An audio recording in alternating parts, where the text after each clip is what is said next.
Okay, we're now ready to continue on to the next lightest color. So we're always going to go from the lightest to the darkest. So we've done the whites. It's now time to move on to the skin colors.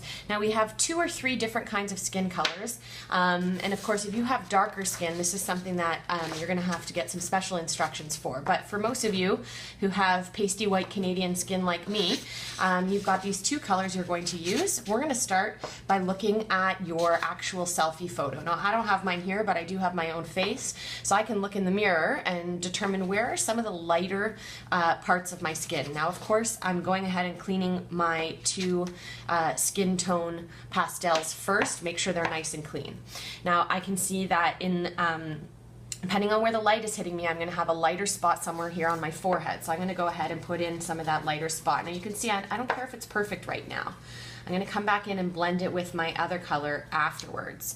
I also know that there's this lighter area on my nose. So you're looking at your actual selfie, your photo, to see where are the lighter areas and where are the darker areas. You're probably going to have similar lighter areas as I do, just based on the way the light was above us when we took our photos. All right, I've put in some of my highlights, so the lighter areas, and now I can go in with my darker skin color and I can start blending that in with my lighter skin color and just filling up the majority of my face. Now, if you have freckles, that's something we're going to tackle after you do the basic skin color.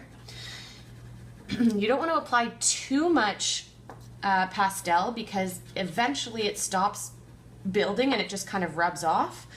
So it doesn't work the same way as it does on paper where it's really forgiving. Now I know under my eyes I've got much darker skin tone than on my cheeks, as most people do. You can also, you can rip off the paper of your pastel if it's getting too close to the edge and it's making it difficult for you to shade. You can go ahead and rip off some of that paper. Just please make sure you throw it out around my nose. Now you can see I'm going over my Sharpie. That's okay, because on the other side my Sharpie is still there. Now I'm going to go around my lips. I'm not going to do inside of my lips yet. And of course my neck also has to be shaded.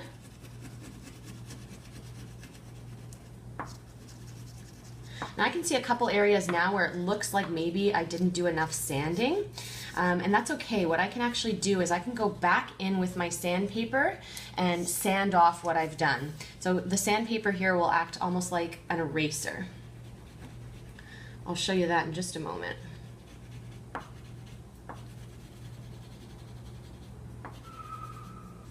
Yeah, so I can see like right up here, the corner of my face, I did not do enough sanding there. So I'm going to go back in with my sandpaper.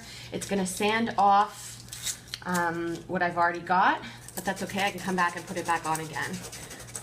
You can see it's taking away the pastel, but that's okay. Now when I add more pastel, it should be much bolder. Now it's not going to look super bright, especially on such a dark background like my table here, but what you can do is you can put it underneath your sketchbook, and then you can see how it looks. You can see if you've missed any areas. And you can see some of these little flaky spots. Don't worry about those. You can always brush them off or blow them off later. You don't need to worry about them right now. And again, it's not going to be perfect. There's still going to be some splotchy areas, but that's okay. That's kind of like what our skin is like in real life. So that's totally fine. One more second and I will flip this over.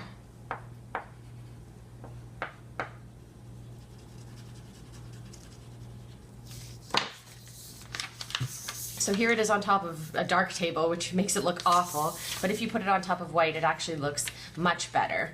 So it's looking a little bit orangey. I might actually go back in with this lighter one, because I'm not quite that orange. I'm a little more pinky. So I can go back in with this lighter one and it kind of dulls it down a little bit if I feel like it's too much. But of course, if you're tanned or have a little bit darker skin than I do, then this might work perfectly for you.